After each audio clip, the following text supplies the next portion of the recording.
Hej, jeg hedder Christina. Jeg vil gerne fortælle lidt om, hvordan det er at have heste stående på spåner. Det har jeg selv haft igennem 8 år med stor succes.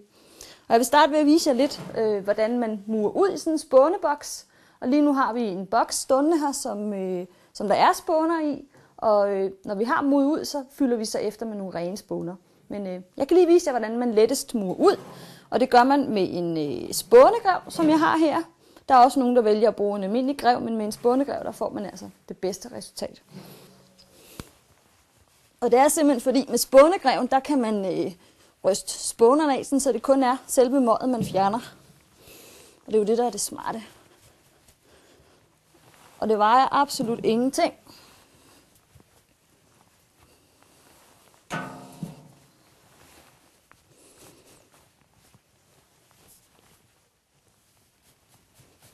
Og nu er jeg heldig, for det her det er sådan en hest, der er nem at mure hos. Den ligger næsten det hele i en bunke. Der er jo nogen, der griser mere med det end andre.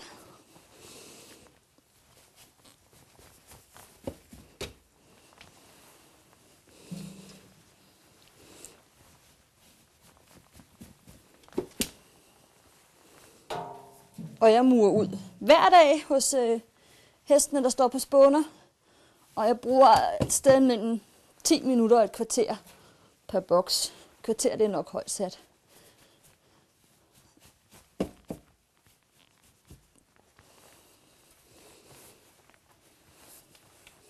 Det, der er rigtig vigtigt, det er, at man kun lige rører i overfladen her. Og man ikke begynder at mure for meget rundt i det, for så ødelægger man den gode bund, der er lavet herinde.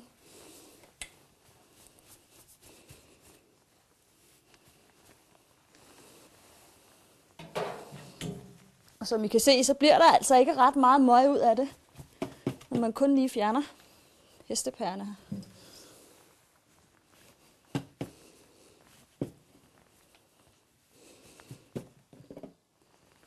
Så. Og nu er det her så en daglig udmugning, vil jeg kalde det.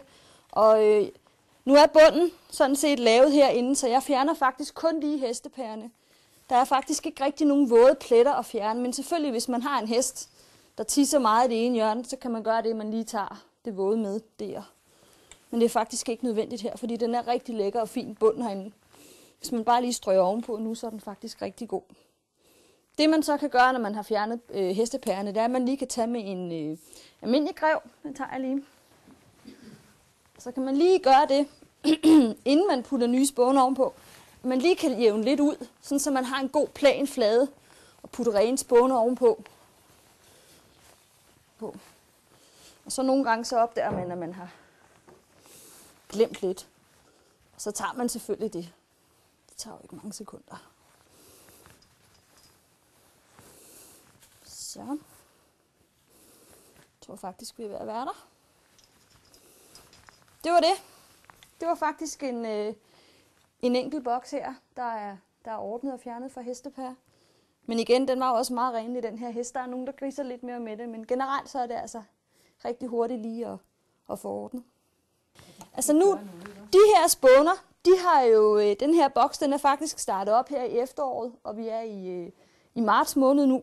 Og farven på spåner, det er sådan, så allerede når der er gået et par dage, fra man har puttet dem herind, så begynder de at blive en lille smule brunlige. Og det er altså ikke fordi, at de er beskidte. Sådan kommer de bare til at se ud. De er stadigvæk tørre, hvis man sådan mærker på dem. Og der er mange, der i starten, det gjorde jeg også selv, tror, at de simpelthen er beskidte, når de bliver brune, men de ændrer altså bare farve. Så sådan her skal de se ud. Og det er stadigvæk tørt og lækkert, og man kan også se, at hestene ligger sig ned i det og trives fint på det. Så det er altså bare sådan, det ser ud, når det har ligget herinde lidt. Og det er tørt nok, og man kan også se, at det er stadigvæk lækkert og luftigt og bevæges på. Og det giver også en meget fjedrende bund, så har man en hest med lidt skrøbelige ben, så er det også en rigtig god ting med spåner. Men det er rigtig vigtigt, at man får lavet en god bund, og man bliver ved med at lade det ligge herinde. Sådan, så man ikke fjerner for meget, for så ødelægger man lidt bunden. Så har vi en balle spåner her, og cirka en gang om ugen, igen efter behov, så får hver hest en helt frisk balle spåner ind. Og jeg har sådan selv efterhånden prøvet mig lidt frem med at give den en kvart balle ad gangen, og det kan simpelthen ikke svare sig. Der skal en balle ind cirka om ugen til hver hest, for at få en ordentlig effekt. Og det er jo meget nemt lige at åbne med en hoppekniv eller en saks, alt efter behov.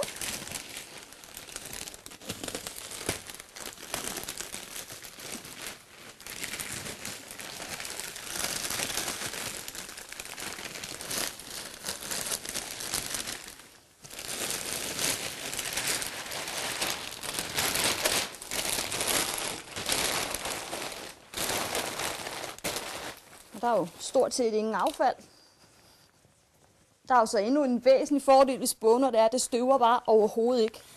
Så tager jeg lige min almindelige grev, breder det ud. Og der er det meget en smagsag om, hvor meget man breder det ud. Men jeg plejer sådan lige at gøre det der, hvor jeg ved, at hesten den ligger. For jeg ved godt, lige så snart den kommer ind, så synes den, det er mægtig hyggeligt at lægge sig ned i spånerne og så rulle lidt. Så det... Der tager jeg faktisk kun lige sådan her, når jeg kommer ud næste morgen, så er det allerede bredt ud over det hele. Og så har du faktisk den pæne lyse farve, i hvert fald et par dage, og have glæde af. Så jeg vil nok vælge ikke at gøre så meget mere end det her. Og så i morgen, så har hesten faktisk selv fordelt det hele. Men det er jo også lækkert og indbydende at komme ind til det her. Og det dufter dejligt. Det dufter som en helt grænskov. Jeg vil så også lige fortælle, at det er rigtig vigtigt, at man sørger for at få nogle spåner af en god kvalitet. Der findes rigtig, rigtig mange slags spåner på markedet, og der er mange forskellige slags strukturer, men det er vigtigt, at man køber nogle af en god kvalitet. Fordi ellers så støver de meget, og det er jo selvfølgelig ikke særlig hensigtsmæssigt. Og sugeevnen er der selvfølgelig også forskel på. Når nu at man starter med at bruge spåner, så er det rigtig vigtigt, at man putter nok derind til at starte med, så hesten har mulighed for at lave en ordentlig bund.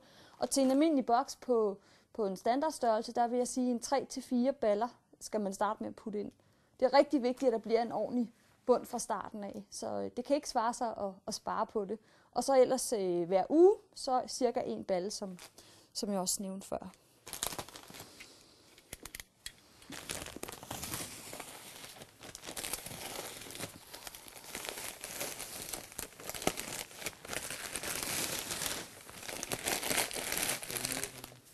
Hvad siger du? Ja, bundmuge er faktisk kun om sommeren, eller når der kommer en ny hest herind. Fordi igen, det er vigtigt, at man får lov at lave den der rigtig gode bund. Så ellers så er det faktisk kun, at jeg fjerner klatterne hver dag. Så det er jo så også en fordel ved, at det tager altså ikke ret lang tid at ordne, og man kan nøjes med måske en gang hver halve år at tømme det hele ud. Og det giver ikke ret meget møding.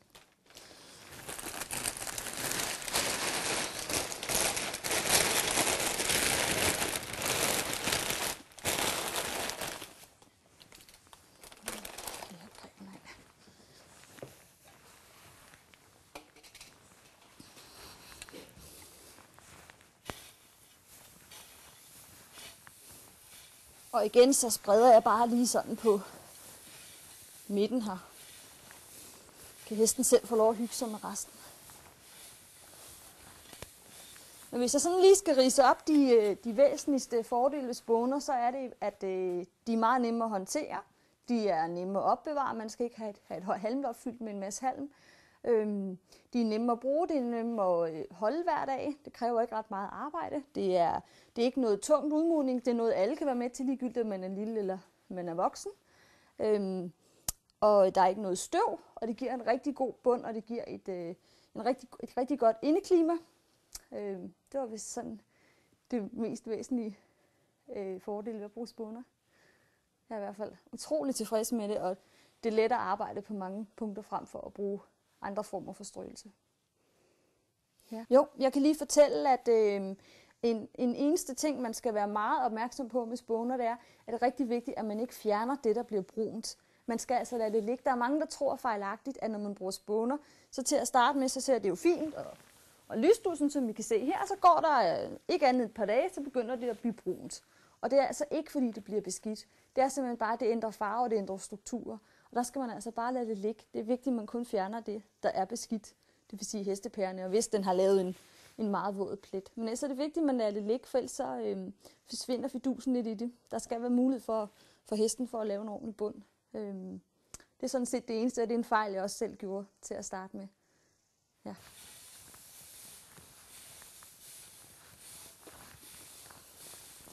Og har man nu en hest, hvor den ikke lige får spist alt sit stråfoder op, så betyder det heller ikke så meget på spånerne, fordi det vil altid ligge stadigvæk og være tørt og lækkert. Der er ikke noget med, det blander sig meget sammen med alting.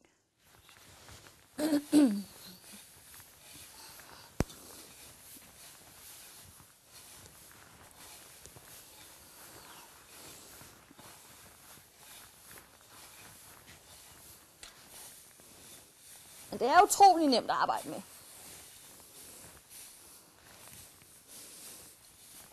Sådan.